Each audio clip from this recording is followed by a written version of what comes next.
tenemos los resultados finales de estas elecciones 2024, en el cual Donald Trump salió victorioso con 312 votos electorales, comparado con Kamala Harris con 226.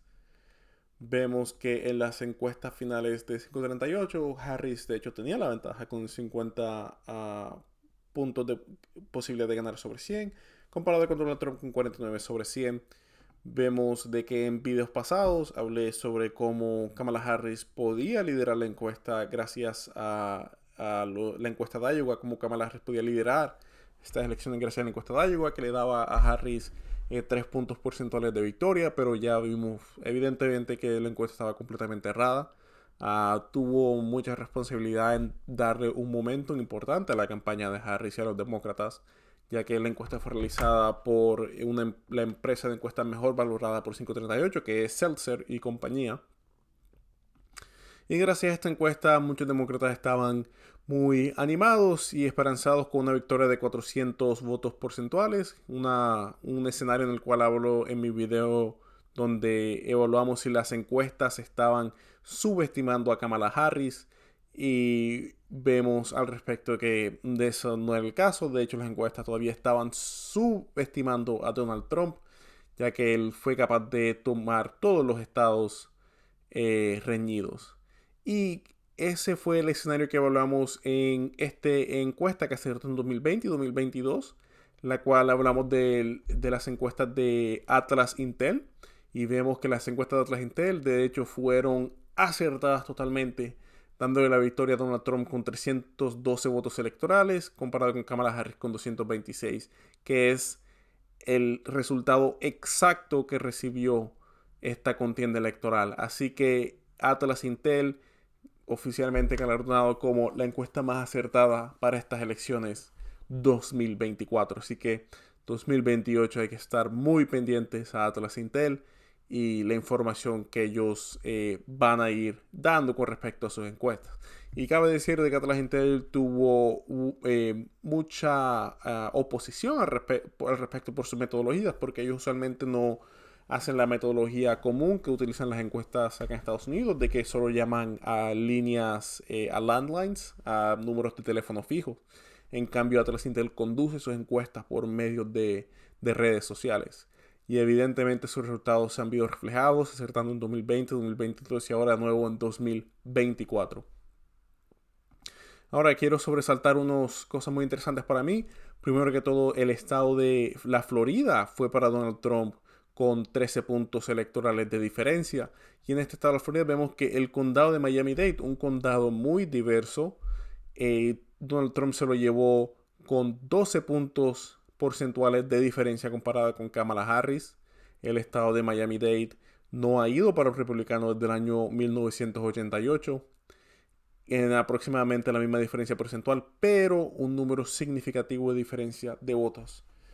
Así que felicidades a Donald Trump en tomar el estado de la Florida y el condado de Miami-Dade.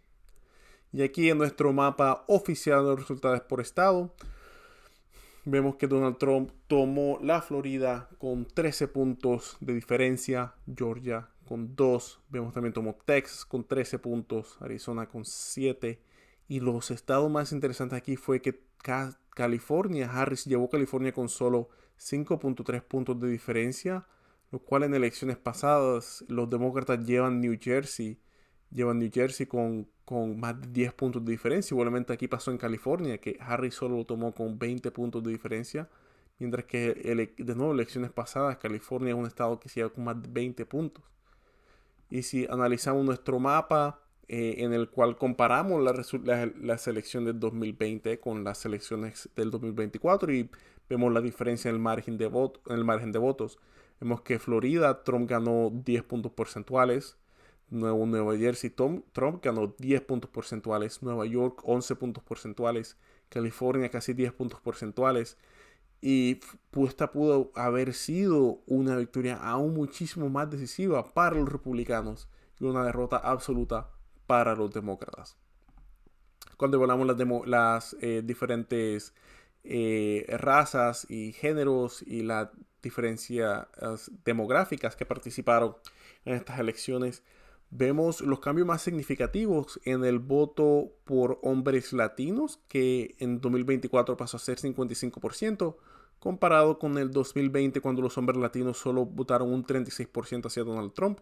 Igualmente vemos con los jóvenes entre 18 y 29, el 36% votó para Donald Trump en las elecciones de 2020, mientras que en las elecciones del 2004 el 43% votó para Donald Trump. Una victoria decisiva en todos los grupos electorales para los republicanos de Donald Trump. Y que ahora cuando comparamos nuestros resultados de las encuestas de salida comparado con los resultados que seguimos analizando entre el 16 de octubre y el 4 de noviembre, vemos que la pérdida de las encuestas, lo cual significa la inclinación que tuvieron no acertada, vemos que los hombres de hecho ganaron más para Trump. Vemos que donde vemos todas estas D más, son números que las encuestas se inclinaban hacia Kamala, que resultaron ser falsos y resultaron ser victorias para Donald Trump. En este caso ganó con hombres, mujeres, hispanos, hombres blancos, mujeres blancas, personas jóvenes de 18 a 29 y de 30 a 44. Donald Trump sí perdió personas mayores de 65, pero no por mucha diferencia. Las encuestas prevían que Trump ganara con 2.9%, pero de hecho Harris ganó con solo un punto porcentual de diferencia. Y aquí igualmente vemos que en el voto rural Donald Trump de hecho perdió votos en el rural, pero los ganó en el área suburbana, igualmente en el área de las personas de menos de 50,000 y más de 100,000 fueron victorias para Donald Trump, mientras que Kamala Harris de hecho subestimaban esos resultados. ¿Cómo llegamos aquí? Hay muchas razones por las cuales Donald Trump de hecho fue coronado el candidato ganador de estas encuestas, de estas elecciones. Una de las cosas que primero quiero sobresaltar es el hecho de que la economía, a pesar de los datos oficiales del gobierno de Estados Unidos, las personas del común no sienten que esa buena economía los está afectando ellos directamente. Todavía sienten el peso de esa inflación, todavía sienten que la plata, el dinero que tienen no les alcanza para las cosas que ellos necesitan para vivir. Y eso se ha habido muy reflejado en este resultado de esta contienda electoral. Vemos como las importaciones para China están debajo del consumo normal, que refleja una baja en el consumo doméstico. Vemos como la inflación ha bajado, vemos como la inmigración ilegal ha subido considerablemente durante la presidencia de Joe Biden. Y vemos como, de nuevo, como a pesar que los números económicos dicen que la economía está fuerte, las personas del común no sienten eso. Y eso lo podemos observar en esta encuesta, en la cual vemos cómo la inflación ha afectado a las diferentes, a las familias y cómo la inflación los afecta, define el voto por el que ellos se inclinan. En este caso, las personas que les ha dado muy duro se inclinan más hacia los republicanos, mientras que las personas que no han sentido que la inflación los ha afectado mucho se han de nuevo inclinado más hacia los demócratas. De nuevo, más comentarios en los que hablamos sobre cómo los medios de comunicación y los políticos hablan sobre cómo la economía estadounidense está en su mejor momento y está muy fuerte comparado, digamos, a economías de otros países, pero de nuevo las personas del común no sienten que eso es lo que está pasando en su vida y por más que traten de decirles que lo que ellos están sintiendo no es la realidad, más hay ese choque entre las personas del común y las entes gubernamentales. De nuevo, una gráfica en la que podemos ver durante la presidencia de Joe Biden, vemos como las cifras de inmigración ilegal han surgido considerablemente en comparación a las de todos los presidentes pasados, dándole a Joe Biden casi una migración neta de 10 millones de personas, de las cuales personas sin estado legal han sido el mayor porcentaje evaluado. O sea, en 4 años de Joe Biden, 10 millones de inmigrantes comparado con Obama, que durante sus 8 años hubo un máximo de alrededor de 8 millones. Y estos resultados son, son del Congreso de la República y fueron salidos en octubre de 2029 y todavía quedan 3-4 meses de presidencia para Joe Biden, así que ese número podría ser más alto. Nuevo, evaluando las diferentes encuestas que ya les comenté y dándole a Atlas Intel la empresa de encuesta más acertada para esta elección de 2024, en el que su margen de error fue solo del 0.3%, dándole una victoria decisiva a Atlas Intel.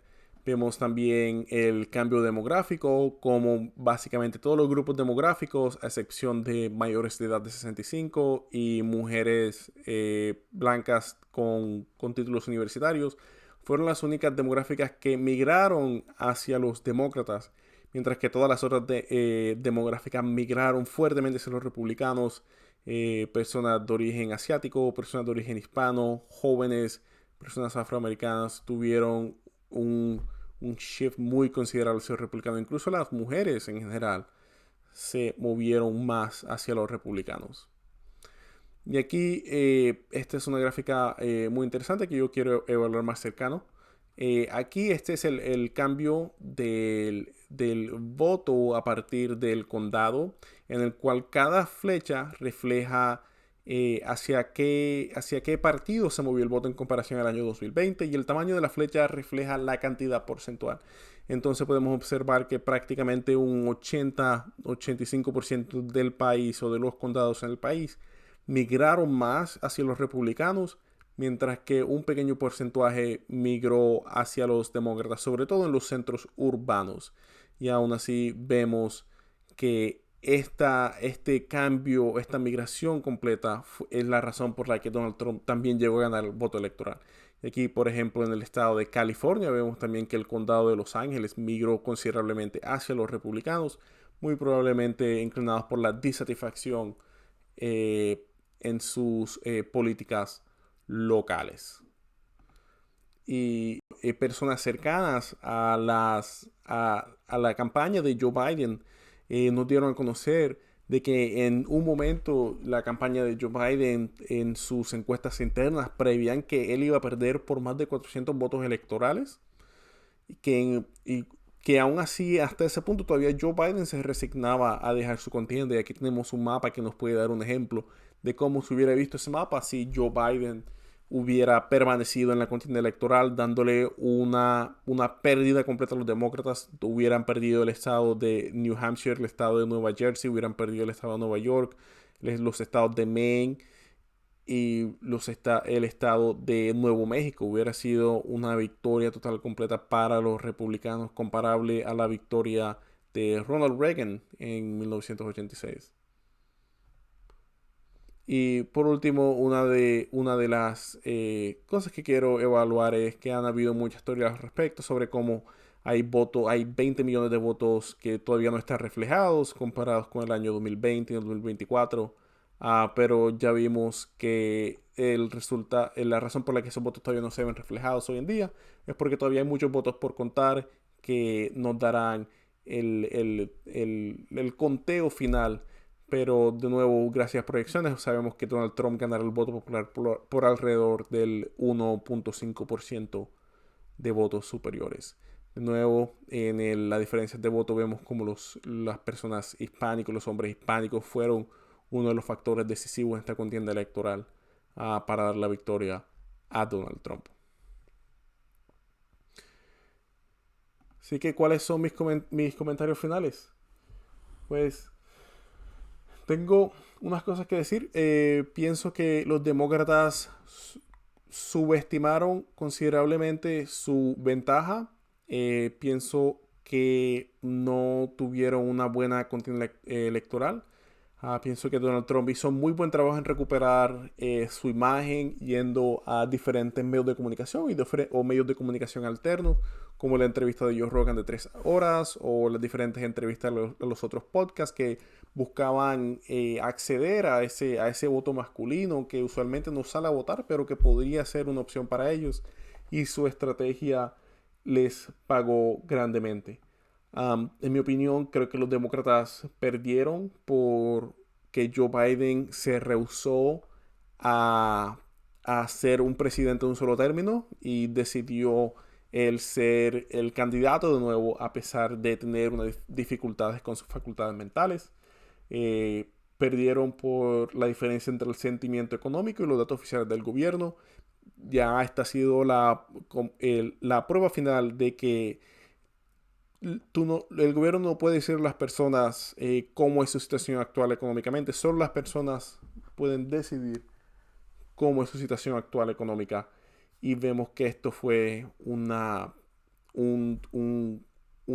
pelea entre ese sentimiento económico y los datos oficiales del gobierno. Vemos cómo los demócratas perdieron por la falta de mensaje de esperanza que sus campañas anteriores se han tenido y se enfocaron en una campaña de desprestigio hacia los republicanos, Donald Trump y los votantes de Donald Trump, llamándolos fascistas, nazis, misóginos y todas estas nombres horribles que no deberían ser nombres que deberíamos usar para referirnos a nuestros compatriotas americanos. Perdieron porque no tenían políticas concretas, ya que debido a que Kamala Harris entró a estas elecciones a menos de 100 días de la contienda electoral, Kamala Harris no podía tener posiciones concretas, ya que cada posición concreta que ella pudo tener podría costarle votos en vez de añadirle, y ese fue un cálculo que los demócratas hicieron que ese evidentemente no funcionó para ellos. Se rehusaron a atacar las políticas de Donald Trump y se enfocaron de nuevo a cosas que Donald Trump no tenía relación alguna, que era el proyecto 2025. Se decidieron a usar celebridades en vez de tener un mensaje claro, que usaron celebridades para transmitir sus ideas. Igual los medios generales se los utilizaron para ser un escalafón para transmitir su mensaje, el cual de nuevo no transmitían un mensaje sobre posiciones o cosas que iban a ser, sino que transmitían un mensaje de odio hacia los republicanos, hacia la campaña de Donald Trump, el cual muy evidentemente se ve que el país reaccionó muy negativamente al respecto. Se resignaron a criticar las políticas de Joe Biden en el ámbito nacional e internacional. Se resignaron a aceptar la pérdida de facultades mentales de Joe Biden, y lo cual se vio evidenciado después de ese debate que les acabó causando la pérdida de estas elecciones. El debate, creo que en un futuro miraremos atrás y veremos ese debate como el momento decisivo en el que los demócratas perdieron estas elecciones. Se rehusaron a tener una contienda primaria, de nuevo, debido a que no tuvieron unas primarias y solo dieron a Kamala Harris como quien reemplazaría a Joe Biden. Vimos que Kamala Harris tuvo muchas dificultades en afrontar entrevistas difíciles y no tenía posiciones certeras, lo cual causó mucha duda sobre ella como candidata o como presidenta. Y de nuevo perdieron al final por dedicarse a usar el visto bueno de neoconservadores que usaron la incursión en Irak, personas como la familia Cheney, de Liz Cheney y Dick Cheney, y en vez de utilizar o acercarse más a los demócratas más cercanos a la clase obrera de Estados Unidos, se dedicaron más a tratar de convencer a la clase republicana, que de nuevo no tiene razón para votar un demócrata cuando pueden votar por alguien como Donald Trump, que sería más seguro en llevar a cabo la agenda republicana. Eso ha sido todo por hoy. Muchas gracias por ver mi canal durante estas últimas semanas acerca de nuestra contienda electoral.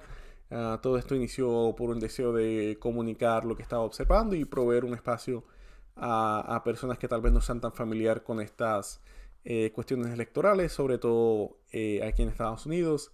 Así que si quieren ver más contenido al respecto, déjenme saber abajo cosas que quieran que yo cubra, cosas de las que quieran que yo hable. Y no se les olvide darle un like, suscribirse y dejarme saber qué más se les interesaría ver, o simplemente dejarme saber su opinión sobre por qué creen que los republicanos ganaron esta contienda o por qué creen que los demócratas perdieron esta contienda. De nuevo, muchas gracias y nos vemos la próxima.